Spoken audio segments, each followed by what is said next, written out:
Dajjal ini akan keluar nanti dari negeri Persia, sebuah kota dalam hadis sahih dikatakan dari wilayah namanya Yahudiyah. Allahu alam apakah dia dari turunan Yahudi atau bukan, tapi yang jelas Dajjal nama orang dipastikan disebutkan namanya dan cirinya. Dan dia akan diikuti dari wilayah Yahudiyah tadi di wilayah Khurasan, kalau sekarang wilayah Iran, negeri Iran sekarang. Diikuti dengan 70.000 dari orang-orang Yahudi Khurasan. Dia akan keluar membuat kerusakan selama 40 hari. Kata Nabi SAW 40 hari itu sehari seperti setahun, sehari lagi yang kedua seperti sebulan, hari yang ketiga seperti sepekan, dan sisa harinya seperti hari kalian.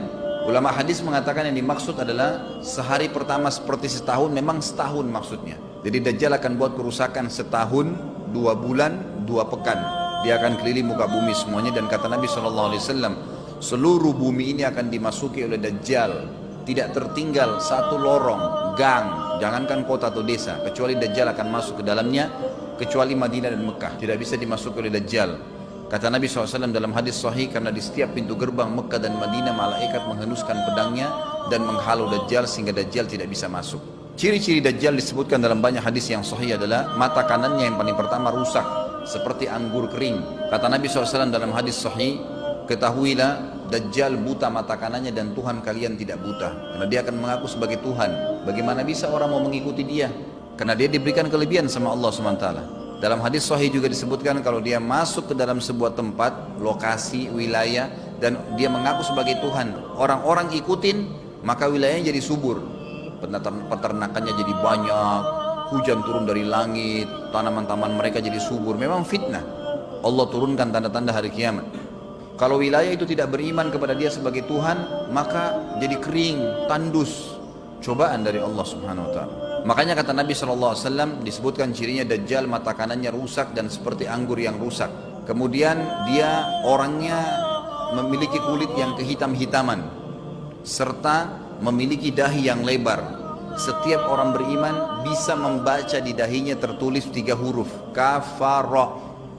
Semua orang yang ngerti tulisan Arab, tidak ngerti tulisan Arab akan bisa tahu dan baca itu. Di dahinya tertulis naudzubillah kafara, kufur. Semua orang muslim, orang beriman bisa baca itu. Rambutnya keriting dan orangnya tinggi besar.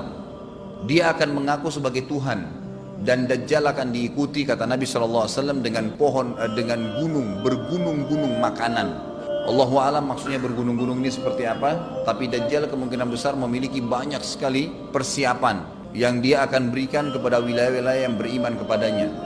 Kata Nabi SAW, kalau kalian dengar Dajjal keluar di satu lokasi, maka menghindarlah. Walaupun kalian harus lari ke gunung, tapi kalau seseorang di antara kalian bertemu dengannya, maka kokohkanlah, artinya kuatkanlah iman kalian walaupun kalian harus dibunuh. Dajjal ini memiliki di tangan kanannya api, kelihatan besar. Allahu alam di telapak tangan atau di sebelah kanan tubuhnya. Kemudian di sebelah kirinya itu memiliki air yang sejuk seperti sebuah lautan yang luas. Sebagian ulama hadis mengambil hadis ini dengan letter-letternya, artinya dia memang punya api yang sangat besar untuk menghukum orang-orang yang tidak beriman pada dia, dan dia memiliki sungai atau lautan yang luas, airnya sejuk dan dingin bagi orang yang ikut kepada dia. Kata Nabi SAW, kalau kalian ditangkap oleh Dajjal, hadis gini, kalau kalian dengarkan Dajjal, carilah tempat yang jauh dan jangan seseorang di antara kalian berkata, imanku kuat, aku akan menghadapinya. Karena bisa saja dia mengatakan itu, ternyata pada saat ketemu dia jadi pengikutnya. Tapi kalau kalian bertemu, kokohkanlah pendirian kalian dan yakinlah Dajjal, ya, di tangan kanannya ada api dan di tangan kirinya ada lautan. Kalau kalian tertangkap, maka pilihlah yang di tangan kanannya, yang api, dan ucapkanlah bismillah. Pada saat kalian pun harus dilemparkan ke api itu, ketahuilah api tersebut adalah lautan yang dingin. Terbalik, air yang dingin di tangan kirinya sebenarnya itu adalah api neraka yang panas. Maka kita diajar oleh Nabi SAW. Dajjal terus aja banyak pengikutnya, akan diekspos. Seperti kita tahu sekarang, luar biasa bagaimana media dalam sekejap saja sudah bisa tersebar di sana sini beritanya. Kata sebagian ulama yang menanggapi fasilitas media kita di zaman sekarang mengatakan, kemungkinan besar memang Dajjal ini akan terekspos sangat cepat karena adanya media kayak kita sekarang. cepatnya dia keliling muka bumi ini setahun, 2 bulan, 2 pekan, sudah semua bumi ini dilingkari, didatangin karena memang sekarang fasilitas pesawat ada, transportasi mudah. Dan memang ada salah satu hadis yang dihasankan oleh para ulama, salah satu tanda-tanda hari kiamat adalah adanya besi yang berterbangan yang menjadi tunggangan manusia. Sekarang ada pesawat, ada kereta api, ada mobil. Nah itu ada hadisnya, termasuk tanda-tanda hari kiamat. Dajjal nanti akan masuk ke Mekah dan Madinah, akan tiba di Mekah dan Madinah, tapi yang dibahas dalam hadis adalah di kota Madinah. Lalu kemudian dia mau masuk tapi tidak bisa dihalang, maka dia naik ke atas sebuah gunung yang tinggi bersama pengikutnya, lalu dia berkata kepada para pengikutnya, apakah kalian lihat istana yang putih itu? Maksudnya melihat ke Masjid Nabawi. Lalu berkata para pengikutnya, iya tentu saja. Lalu berkatalah, ya, Dajjal itu adalah istananya Muhammad, tidak bisa dia masuk ke dalam. Dia hanya batas wilayah haram di luar kota Madinah.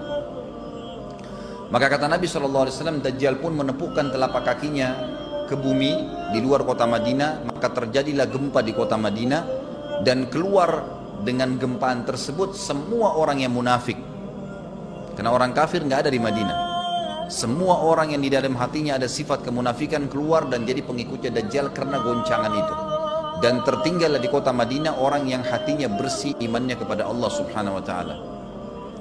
Lalu kata Nabi SAW, akan keluar dari kota Madinah nanti saat satu orang anak muda dengan hikmah Allah, dia keluar dan orang ini bersih hatinya dengan keimanan, maka Dajjal pun menangkapnya.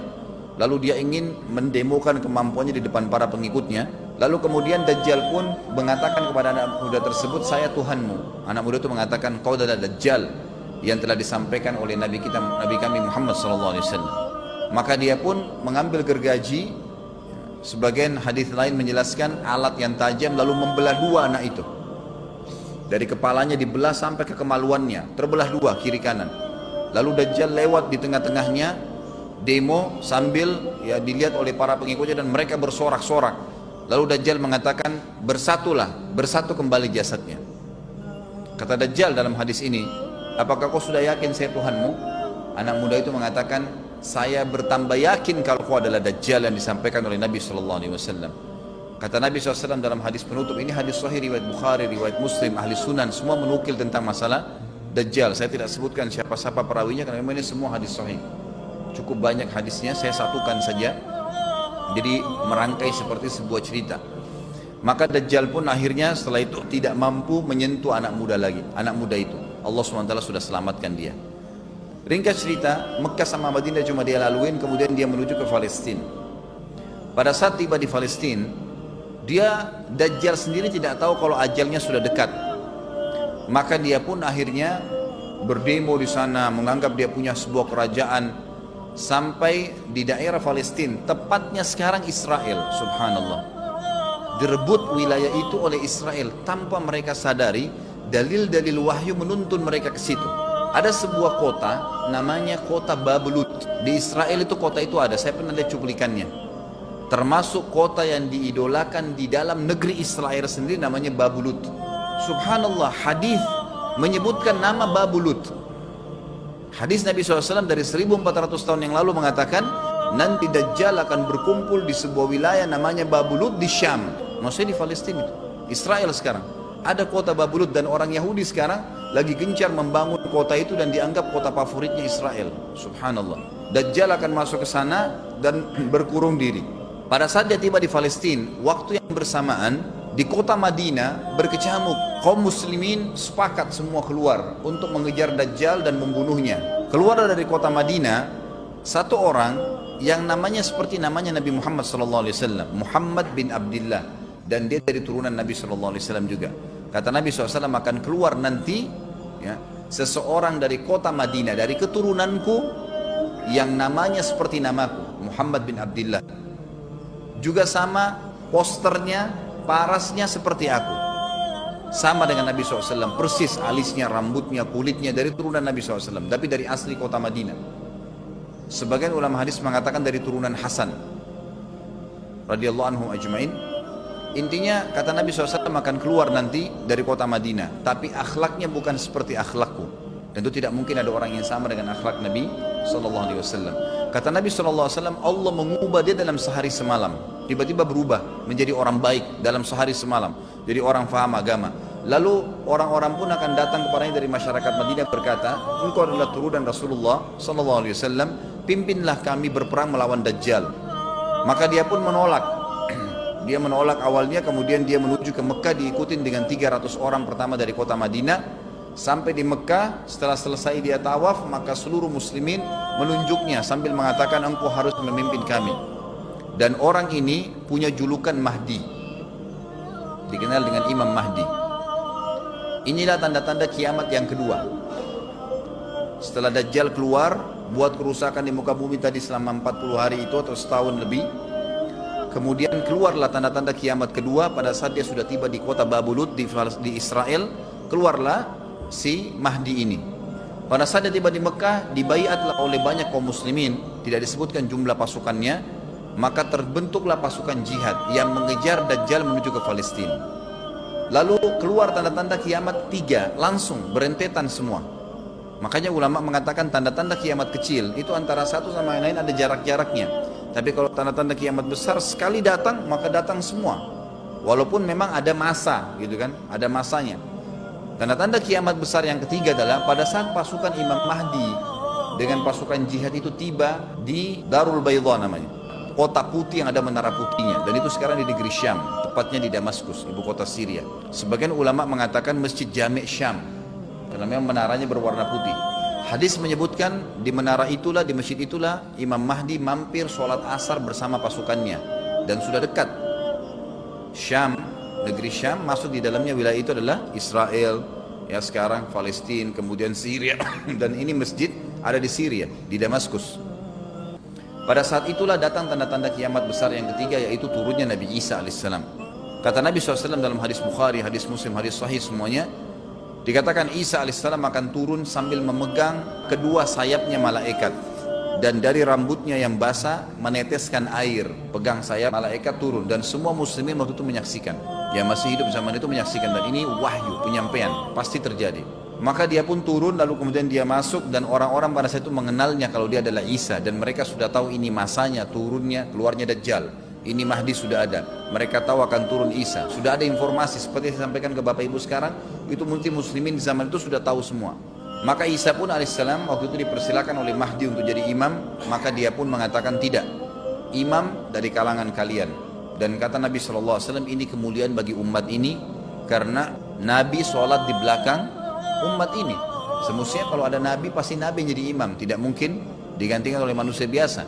Tapi waktu itu Imam Mahdi menjadi imam dan Nabi Isa sholat di belakangnya.